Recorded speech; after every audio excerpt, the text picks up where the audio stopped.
Lalganj Lok Sabha seat के लिए प्रत्याशी लगभग तय। कुंवर फतेह बहादुर को सपा लालगंज से दे सकती है टिकट। मूल रूप से लालगंज के रहने वाले कुंवर फतेह बहादुर रिटायर्ड सीनियर आईएएस अफसर हैं।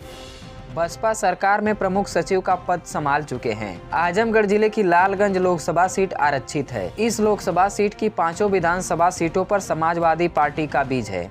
आइए समझते हैं कि इस सीट पर कौन कौन से फैक्टर हैं जो 2024 के लोकसभा चुनाव को प्रभावित कर सकते हैं।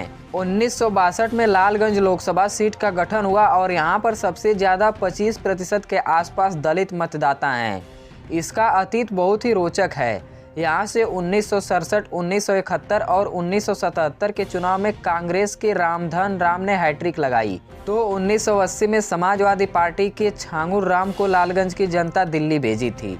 हालांकि अगले चुनाव में रामधन राम फिर से चुने गए और कभी कांग्रेस से तो कभी जनता दल के टिकट पर 2 बार दिल्ली का सफर तय किया।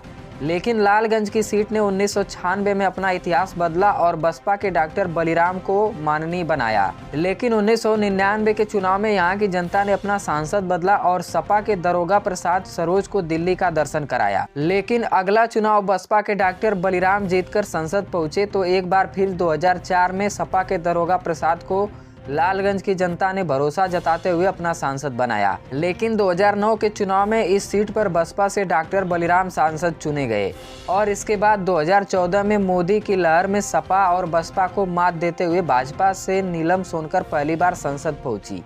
ये बात अलग है कि 2019 के सपा और बसपा गठबंधन में नीलम सोनकर बसपा के संगीता आजाद से बुरी तरह चुनाव हार गई। जातिगत समीकरण देखें तो इस सीट पर 25% दलित, 17% ओबीसी, 15% मुस्लिम, 9% वैश्य समाज तथा सवर्ण कायस्थ 35% मतदाताओं की संख्या है। इसके अंतर्गत आने वाली विधानसभा सीटें अतरौलिया, फूलपुर व निजामबाद यादव व मुस्लिम बाहुल्य हैं तथा लालगंज व मेनगर सीट को दलित बाहुल्य सीट माना जाता है और इन 5 सीटों सहित जिले की 10 विधानसभा सीटों पर समाजवादी पार्टी का कब्जा है। 24 के चुनाव में किसी भी पार्टी पक्ष में बड़ी बयार या प्लस पॉइंट नहीं है।